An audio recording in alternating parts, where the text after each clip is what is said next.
So my first question is, would you mind sharing your mental health journey with us?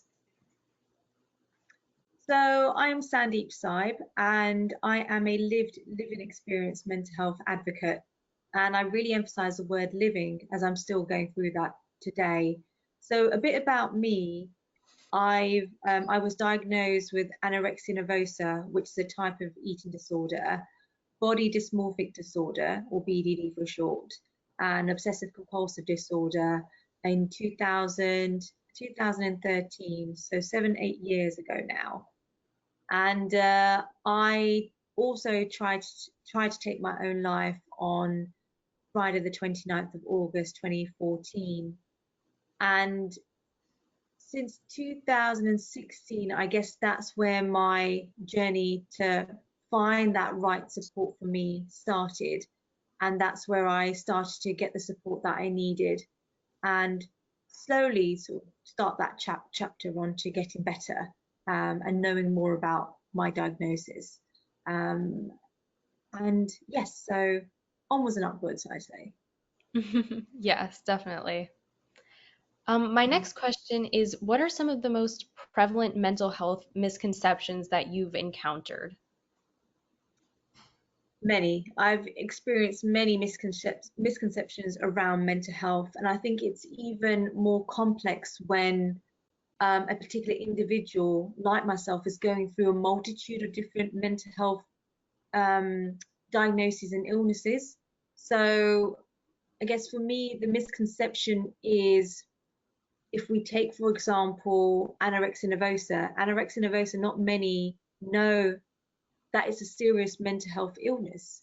Anorexia nervosa, in short, is a type of eating disorder characterized by an abnormally low body weight, and there's that intense fear of gaining weight, and that's that distortionate perception of weight and what other people see you as. Body dysmorphic disorder is also a very heavily misrepresented mental health illness as well.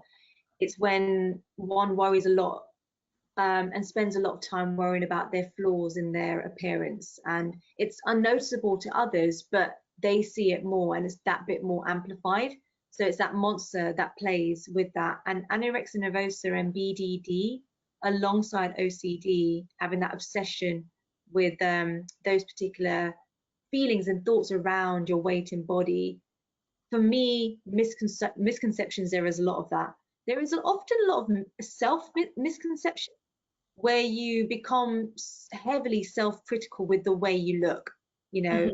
I'm not perfect. You start to give yourself a negative talking to. I'm not perfect. I'm not worthy. Why can't I be perfect like X, Y, and Z? Mhm. Or my nose is getting bigger, or I look, you know, um, I look strange. You know, even now I'm looking at myself in the camera, and for me, it's a lot of self misconceptions. Self Mhm. misconceptions mainly around negative self speaking to yourself.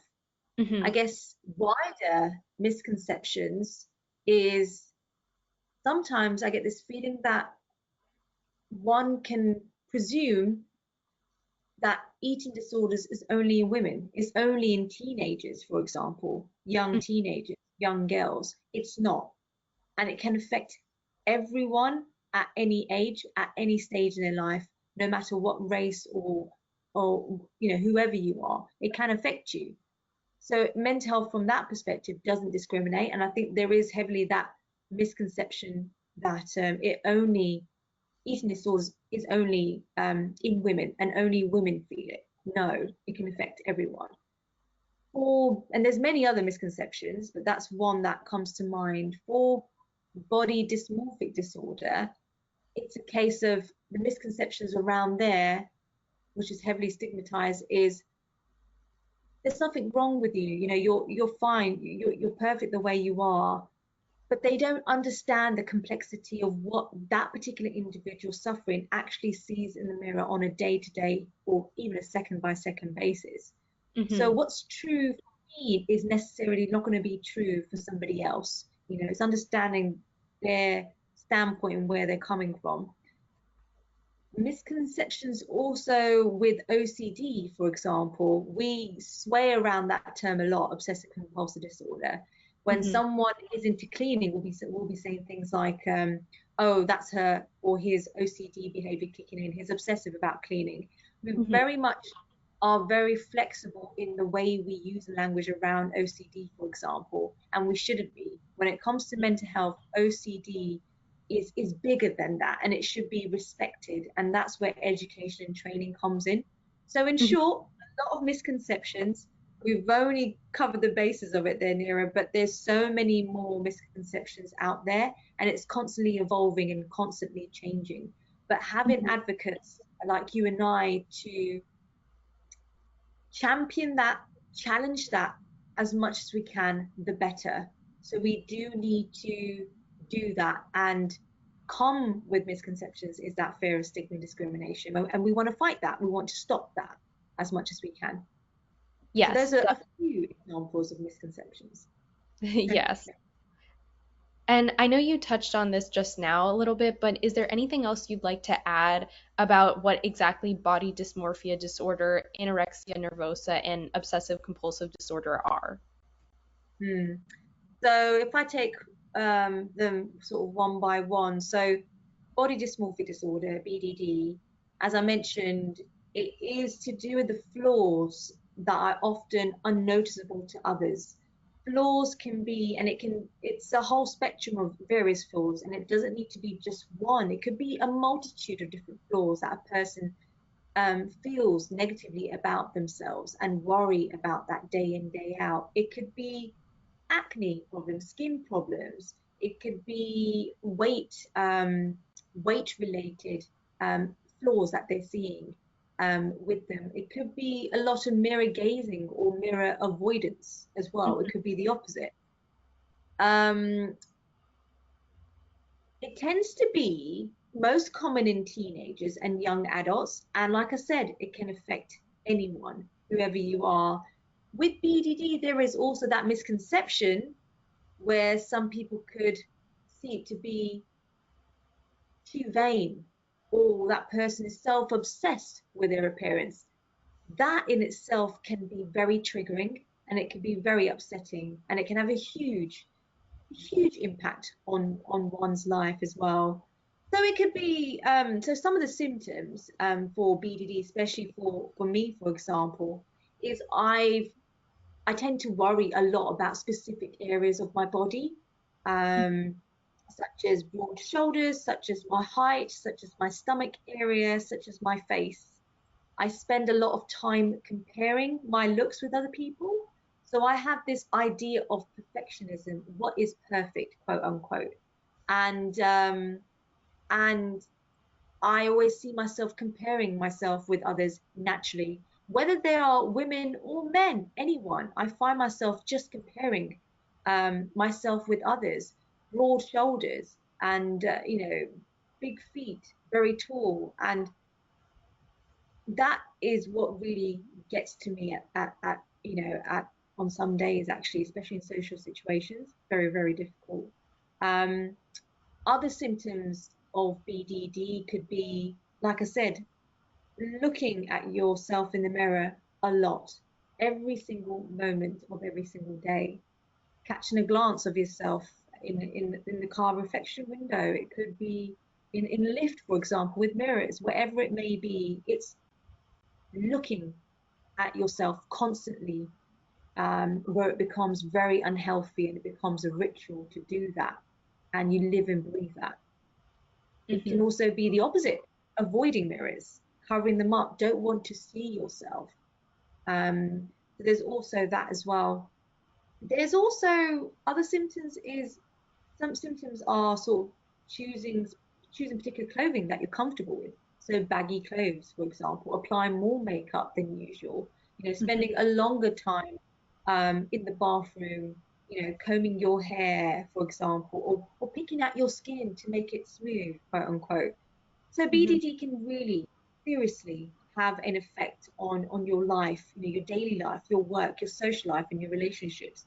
It can take over you, and it's heavily it's heavily misrepresented and misinterpreted, and it's not seen as a severe mental health illness. It Mhm. is. Moving on to anorexia nervosa, it's a type of eating disorder. Not many know that. Not many know that it's part of the eating disorder family. Some people don't even know what anorexia nervosa is if you break it apart as well. So going back to my point earlier, it's heavily to do around abnormality, or that feeling of that abnormality that you have within you with your body weight. Mhm. It being abnormally low, but you feel it's high. You know, you think it's you're obese to a certain extent. You've got a high body weight. You had that fear of gaining weight. It's basically that distortion of what you perceive to be a healthy weight. Um, and People like me that are going through it, we place a high value on controlling the weight and the shape and how we look like externally. So we do sadly go down the routes of going down extreme efforts to really manage that, and rituals come in. So take, for example, what I do on a day-to-day basis is huge restriction on eating. Sometimes, at most times, I starve myself. I just rely on liquids, water and hot beverages, not even water. You know, I don't want to. I'm very obsessed with the mirror. I need to have the stomach in. It's that fear of if I eat something, my stomach will get bigger. It's that fear of I need to restrict as much as I can. I need to restrict the amount of skin I have, the food I have. It's all about numerical, quantitative way of thinking. Scales, with the help of therapy, I don't do that anymore, but I religiously was on the scales, checking my weight every single day. Nothing was good enough. I wanted to see a zero Mhm. on the scales, and that obviously is not realistic, but I wanted to see nothing on there. Calorie counting, for example. I know a few others go down the route of vomiting after eating, misusing laxatives, for example, diet aids they use, or various other sort of means to lose that weight and keep it off. So it's that obsessive compulsive behavior that comes in where you need to do that, becomes an apparent need, not a should, not a could, but you need to do it. It's a necessity to have that in your life and continue it. And I find that with me, no matter how much weight is lost, or how many people say positive comments about the loss and things like that, it's the negative things that I say to myself, and it's the negative things that other people have said to me that stick to me like a leech. And Mhm. still to this day, it's hard to shimmy off, very hard to shake off. Um, Mhm. so yes, anorexia takes over your life. Serious mental health illness, and it's very, very difficult to overcome.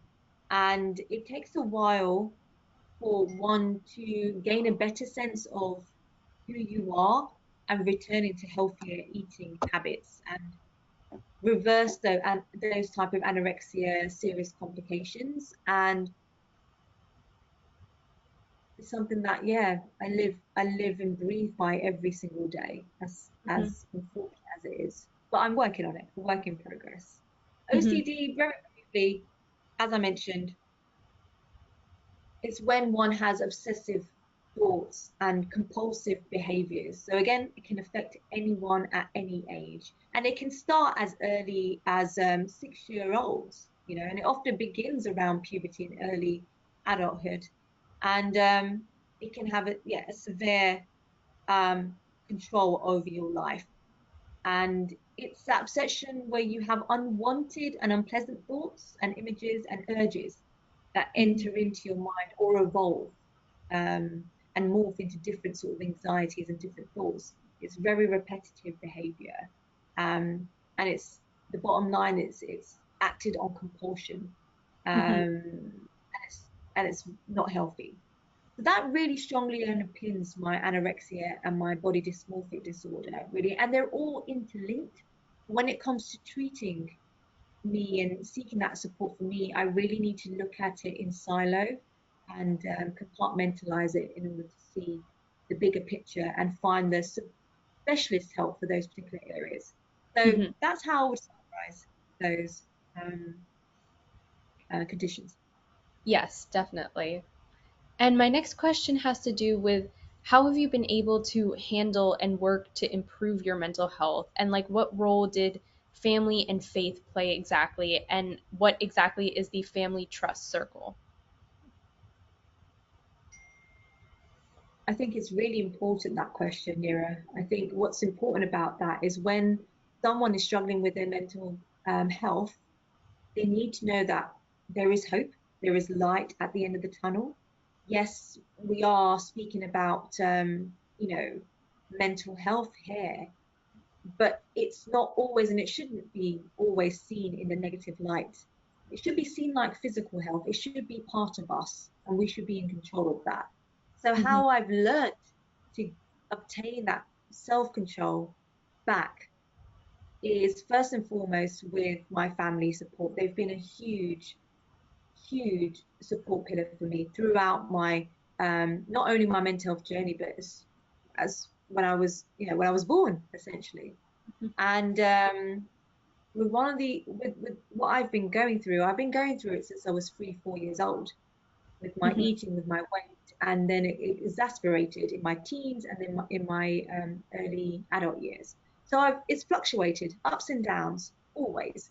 But what has stayed paramount and how I got that control back, or I'm still learning how to keep that up and remind myself, is family support, definitely number one. My faith has definitely been prevalent in my life, and it gives me that sense of focus, gives me that sense of purpose, and it keeps me grounded and humbled. And that ties into mindfulness as well, and journaling as much as I can, even if it's just putting my hand on my heart, closing my eyes, and just having that moment to just be, even if it's for a minute or 4 minutes, however long. Don't quantify it, just be in the moment. And I Hmm. always find that having earplugs or something to block out the noise helps, or waking up a little bit earlier than your usual. I also find that therapy has helped me, counselling as well, on the NHS, which is our national health service, publicly and privately. I've done therapy as well, countless amount of therapy sessions, mainly around cognitive behavioural therapy, which is a framework to tackle and combat negative thoughts and behaviours, Hmm. and challenging them and thinking more positively. So I did a lot of CBT. I was also on antidepressants. I know medication is not for all, and it's something that I don't personally advocate. But I was at that stage 7, 8 years ago. If you asked me back then, I was in desperate need for it, Hmm. and I was on antidepressants for 4 or 5 months, and that helped me calm my thoughts. It wasn't the solution to the problem, it helped for me personally. I also find that 2016 was that turning point where I thought that I wanted to share my story now, share my journey with others, and that's where advocacy has now been my catalyst for um, not only helping myself but helping others as well, and knowing that they're not alone. And I always think that if not now, if not us, then who? If not now, then when? When is that good change going to happen? And Hmm. I held myself accountable to be the change I wanted to see in the world, and 2016 was that turning point. The advocacy has definitely played a huge part in my recovery, and still is till this day. This is why we're talking today. And it's a pleasure to just have this chat, because it's important to have these conversations and not see it as a one-off, because mental health is everyone's business. Hmm. Moving on to your point around family trusted circle. Hmm. Well, it's a concept that my mum came up with, funnily enough, and this was in my early stages of when I was really struggling with my mental health. And she came up with a concept of, it didn't really have a name back then, it was just an idea she had. She said, why don't we, as a family, remove ourselves from the home situation and go to a coffee place or a cafe, where it might be, for us to just sit down with a hot beverage and just go through our positives and negatives one by one, and Mhm. really air out that, so we don't have any distractions. The dishwasher's not going off, or the washing machine. No, we're not distracted by home things. So it started, yeah, 6, 7 years ago, we started to do that. And then we started to do that more often and more frequently, once a month. And then we thought, let's tie that into a visit to our temple. So now, till this very day, that's what we do once a month at least. Going to the temple as a family, followed by a positive and negative trusted family circle. And I know there are many out there that are probably tuning in now, that don't have family that they can talk to and speak to. But know that there is someone out there that you can confide in. It doesn't necessarily need to be a family member. It could be a friend. It could be a work colleague. It could be a complete stranger on your commute into work. It could be a faith leader. It doesn't necessarily need to be a family member. As long as you've got someone there that you can trust and confide in, to talk to about your struggles, that is just a great step to take. The Mhm. communication is very, very important, and to intervene early is even more crucial. So that's where, yeah, in short, that's where the family trusted circle idea came from. So I definitely advocate that, to everyone tuning in, to give that a try. And like I said, it doesn't need to be family. It could be Mhm. a group of friends. Be creative with it, and have fun with it as well. Mhm. Definitely, yes. And my next question has to do with the media, and it's how do you think the media plays a role in mental health issues, especially around body image with different like magazines, TV shows, movies, and more? Social media, we could talk, this could be a separate talk here, Nira, but social media in short has exploded onto our scene, and it's not about to go anywhere anytime soon. It has just increased, and our usage generally globally has increased. And with the whole COVID that has come and gone, um, digital tech, AI, everything in between, alongside social media, has just gone off the charts. And I think for mental health, this is where social media really kind of needs to take more ownership of, and this is where we can help as advocates. I see it as and over time I've learnt this, where social media can be used for good as well as not so good things. I mean, there's so Mhm. much noise out there on social media, right? Mhm. Generally, images flying around, gifs flying around, and sharing content from other platforms such as TikTok and Instagram and things like that. So it's a real sharing online collaborative platform. Great to a certain extent. We just need to be careful in, number one, safeguarding ourselves, self safeguarding, as well as being mindful of those around you. So young people in your life, children that are now easily able to access social media by a click of a button. Mhm. Um, it's things like that where we just need to pause and think about it, and think about the realities of it, because once it's out there, it is out there permanently, Mhm. right? So on the flip side, I've also seen a lot of, if we're talking about mental health specifically, a lot of mental health content is being pumped out on social media. Mhm. And people have a lot to say. People have that human right to their voice, their opinion, and it can be toxic. It can be a toxic environment where it's negativity that you see, either through posts, comments, or what the media is sharing in the Mhm. news, for example. What we're seeing globally, for example, with the hostility around the world, you can be very consumed by that, Mhm. and that can. I think for me, what I've learned is, yes, number one, safeguarding. Number two, counteract that with positive content as much as you can. That's the best way, or one of the best ways that I try and combat the negativity out there on social media, is by putting out and championing as much as you can the positive aspects of health and well-being generally, and being very mindful of who that target audience is, who is going to be watching, who's going to be reading, who's going to be kind of tuning in.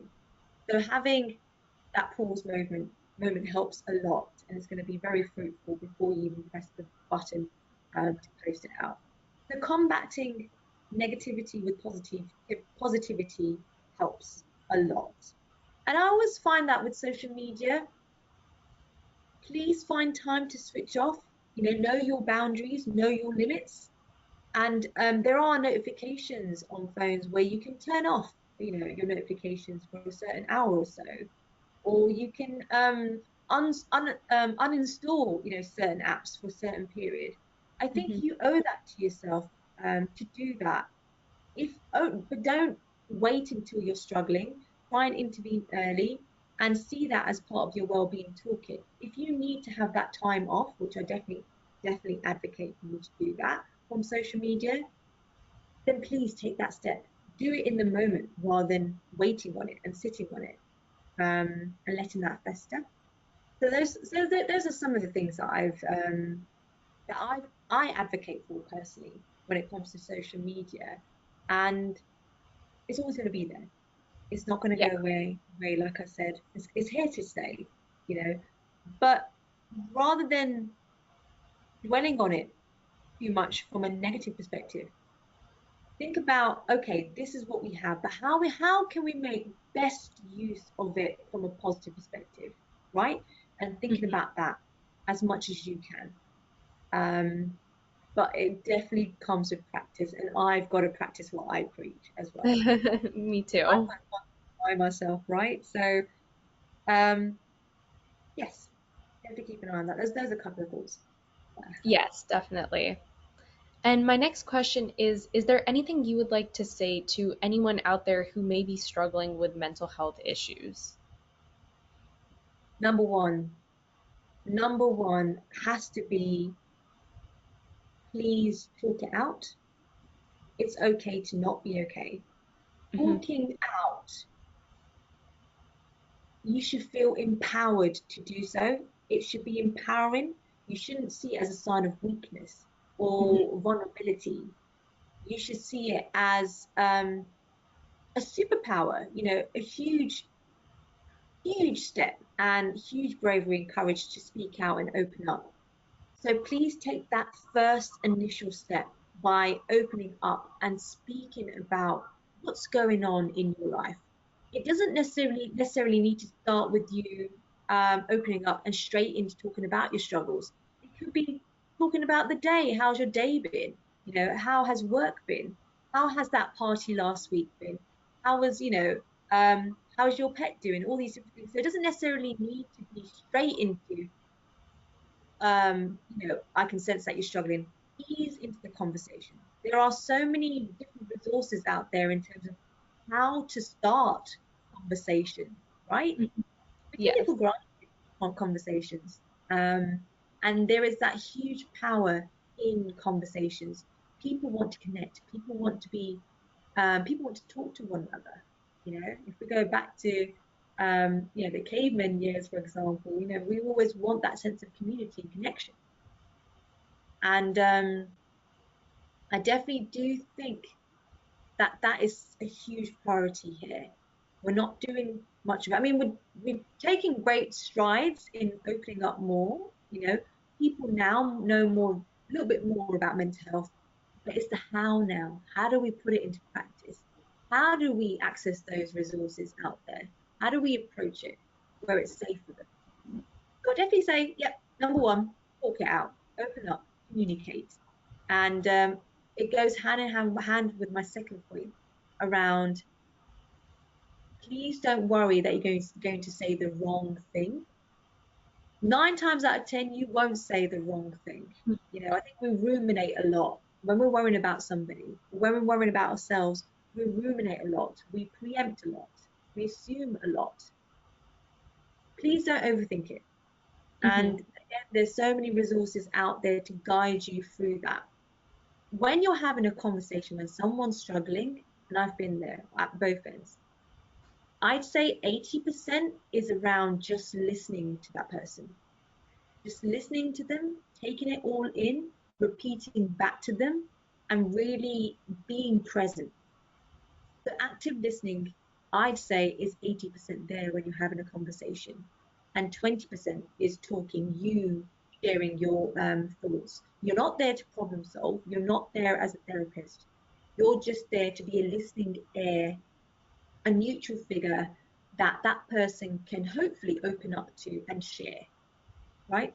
So Yeah. please don't think too much into that. And that point number two, um, and number three, I'd say, um, please seek help. Encourage yourself to seek help as well as others that are struggling as well. Professional support, so going to see your doctors, going to see therapists and counselors as well. I definitely encourage doing your own research as well. So looking into a multitude of mental health charities out there. There are a huge amount of charities that are doing so much good out there.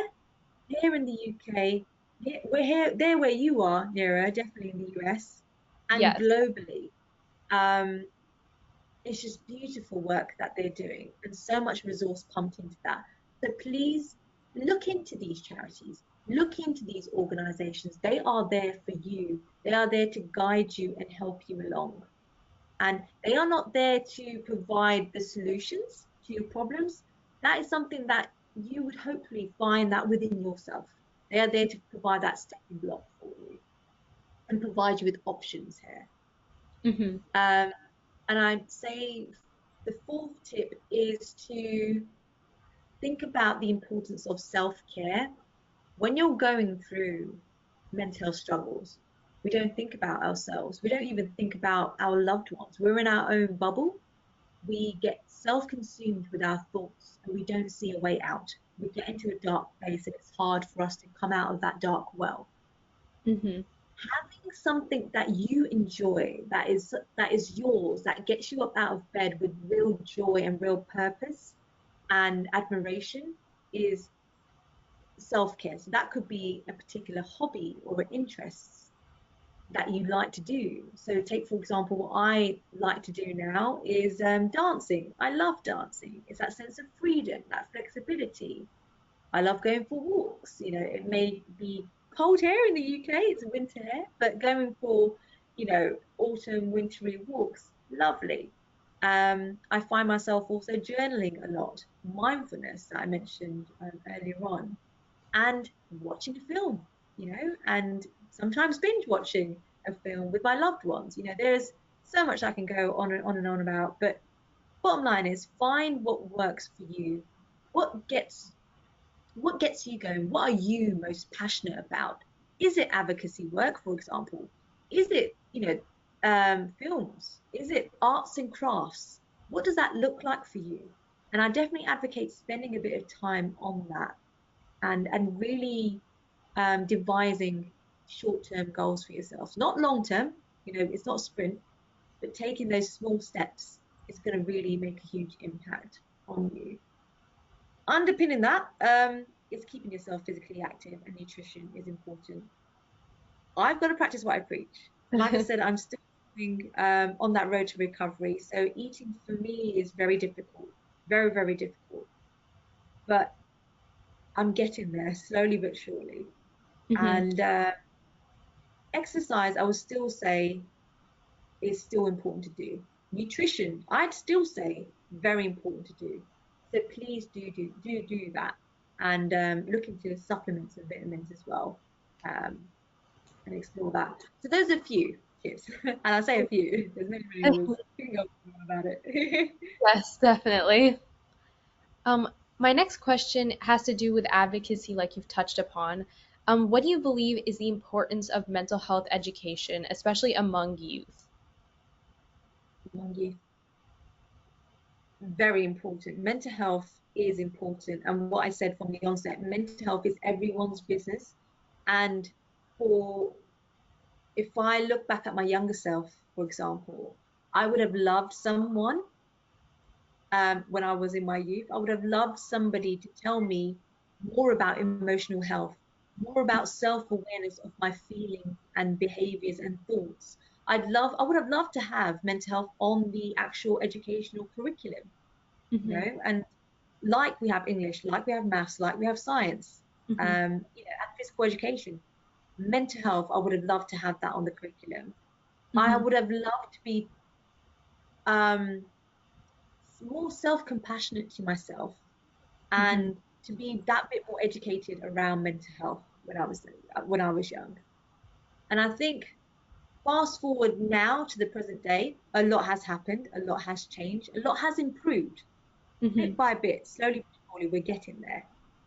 For when I look at the youth mental health is paramount. They are the next generation. Hmm. We want collectively, as a as a humanity, we want them to fly the flag. We want them to do good in the world, wherever that might be, whatever that looks like. But they can only do that if they got good mental health and well-being intact, that they Yeah. are healthy. Because if without health, without a good mental health, you can't do anything in life, can you? Hmm. Yeah. So youth are the next generation, and with the way the world is, with social media, with everything going on in the digital space, we need to support the youth that bit more. We need to keep them safe and give them the necessary tools and techniques to combat the social media world, for example, to combat college life, work life, and things like that. The mental health underpins everything that we do, and especially for young people, it plays a huge role. So we need to help them to help themselves, and they are the next budding, hopefully the next budding advocates, like yourself, Mira. So it's great what you're doing. You are a prime example, a role model of that, and it's that role modeling as well that we need to champion. And it only takes a few, or one person or a few people to start that, for others to know, okay, I see this person doing this and I'm inspired by them. I want to give it a go. And it's that conversation we want to be having, especially when it comes around mental health and well-being. We need to be the change in the world that we want to see, essentially. And youth is the beacon of light and the beacon of hope to drive that, not just for mental health, but generally for the overall world and where we want to see ourselves. Yes, definitely, for sure. My next question, I know we covered a little bit around misconceptions, but it has to do with mental health stigma and how you believe this stigma in society can be combated. I think definitely it stems from the first one that pops in my mind is media outlets, Hmm. which includes film, print, magazine, anything to do with media. They have a huge responsibility.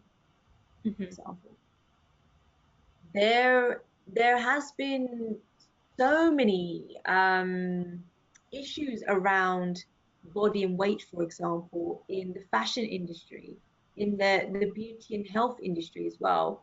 There's been so many conversations around why we are only showing stick thin models on runways and not curvaceous women, for example.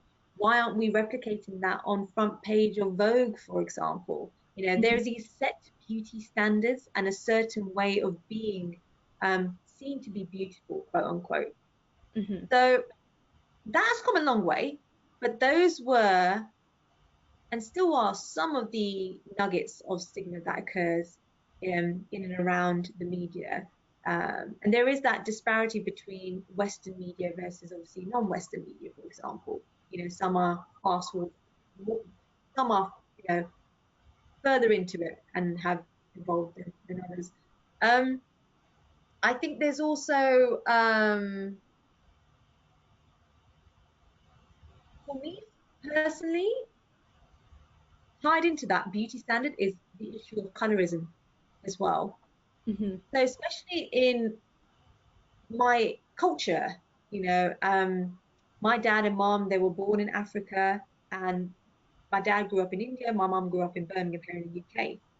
So it's that multifaceted identity, but with that is you're learning from a multitude of different societies, and it's embedded in our society and in our culture over time, and it just has stayed there. One that has stayed there is colorism and the ideology behind that. You know, the fairer the skin you have, the more beautiful you are seen, the more you'll be able to get married quicker, and you know, have a family of your own. You know, that's something that I personally have gone through. You know, and I've actually went down the extent of using skin lightening cream when I was really young, at the age of 10, 11 years old, thinking that it was to combat my acne at that point. It was actually to brighten to brighten the skin up, to make it lighter, and I didn't know that. So colorism is a huge stigma that still is apparent, and it's like I said, hugely driven by media, Hmm. shops as well, and the film industry, the Bollywood industry, and many others as well. So we need to know and we need to champion that every body is unique. And we need to show that and share that as much as we can, and advocate for that. I've seen a lot of people now, obviously, when using filters, for example, adjusting the way they look, you know, adjusting their nose, or putting their waist in a little bit, for example. There's this new advert that I saw that Google's doing where you can erase yourself and change up your image. You know, you can replace your face with a different expression, for example. You can do this erasing thing. I'm completely against that. That's personally my opinion. Hmm. But going back to my point earlier, to counteract all this that's happening, we need youth, we need everyone to get onto the bandwagon, and we need more body positivity, mental health positivity out there. We need advocates to drive that, champion that, be role models in their own right, and not be afraid to speak up when they see something happening. It doesn't sit right, speaking up there and then as well. And that's where we've got advocates to help you with that, charities to help you with that. They've got various guidelines to support that. So those are the few. It's still there, um, still apparent, but we need to keep up with the times. And a lot has changed. There's many magazines now, such as Cosmopolitan, Glamour. I've done a few editorial pieces for these magazines. Stylist, for example, and many other beauty-related magazines, for example, where they are doing what they can to spearhead this and encourage more body positivity now. And Hmm. not only for women, like I said, for men as well. You know, muscle dysmorphia, Hmm. for example, you know, going to the gym and using weights and things like that. You can seep into body muscle dysmorphia. So there's a lot more out there now.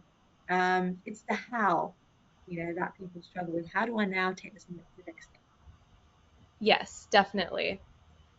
My next question has to do with the role of culture in mental health. And do you think there are cultural differences in how mental health is viewed and treated? And what role did culture and ethnicity play in your mental health journey? Very good question. I think for me personally, plays a huge part in my mental health.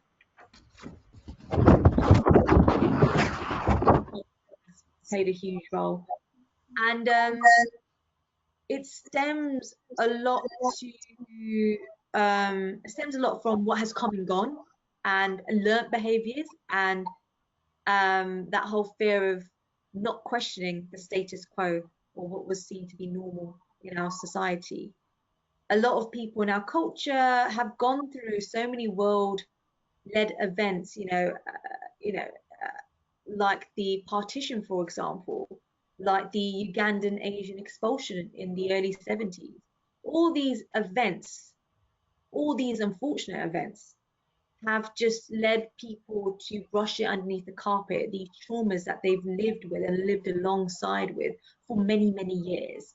And only now are they begin to slowly open up and talk about it, because they feel they have this permission now to do so, because they're hearing more about mental health. Yes. They see it's a safe space now. But culture, for me personally, has a huge effect. It underpins everything that I am, my identity, my values, my ethos, where I stand, and with my faith as well, ever more prevalent, and it's tied into my culture heavily. But with a culture, the good thing is it's not one size fits all. There's different cultures in different communities, in different societies, number one. Hmm. Secondly, culture can be changed and can be adapted, and it can be fluid, but you need you need a lot of people to drive that change forward. And Hmm. obviously with government's implementation and local MPs and everything that goes in between.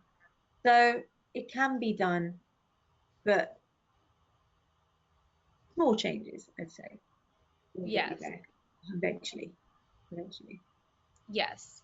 And in light of what we just talked about, this is going to be my last question, but in light of what we just talked about, how do you think that we can make sure that everyone, no matter their background, has access to mental health care that they feel best fits them? Mm. I'd say number one, definitely do feel that you are your own best therapist, first and Hmm. foremost. And I definitely say it will encourage you to do your own research. Buddying up with someone close to you as well helps. Doing things together helps as well. So going to your doctor's appointment together, researching the various mental health charities together. There are many charities, like I said, many organizations that specialize in different areas across the mental health spectrum. There Hmm. are body dysmorphic associations. There are specific eating disorder charities here, as well as general overarching mental health charities. So I definitely say the one way to start that road or that journey to self-empowerment is to do your own research as well. Looking into these charities, looking into these organizations out there, and or if you don't feel like doing that, doing it with somebody else, buddying up, or going to events out there and collecting leaflets and flyers and doing a bit of read on that, or asking somebody on your behalf to collect that information. There's no Hmm. harm in that, but you need to want the help. Yes. You can't get it handed to you easy on a plate. I wish that's possible, but it's not. um, so I definitely think doing your own research helps. I definitely think also underpinning that is it's crucial to know that it's a human right, first and foremost. Mental health is a human right. Living um, living a prosperous life is a human right. Hmm. Mental health and having good mental health is a human right, and everyone deserves a right to that. No matter what background, no matter what creed, everyone deserves a good mental health. And I think also with in terms of accessibility for mental health care and feeling comfortable, um, there is more that needs to be done around having more South Asian healthcare professionals out there, Hmm. that are targeted and specialists in their own right in these areas. We need to have more South Asian mental health charities as well, for example. Um, we need to have we need to do more around collaborating with other social issues out there. So take, for example, mental health and gambling addiction. Take, for example, mental health and alcohol awareness, for example, or domestic violence and mental health. There is that strong overlap. So I think there is so much work we need to be doing, and I think we owe it to ourselves to be more aware around how one can collaborate, and how much benefit that can lead to if done right.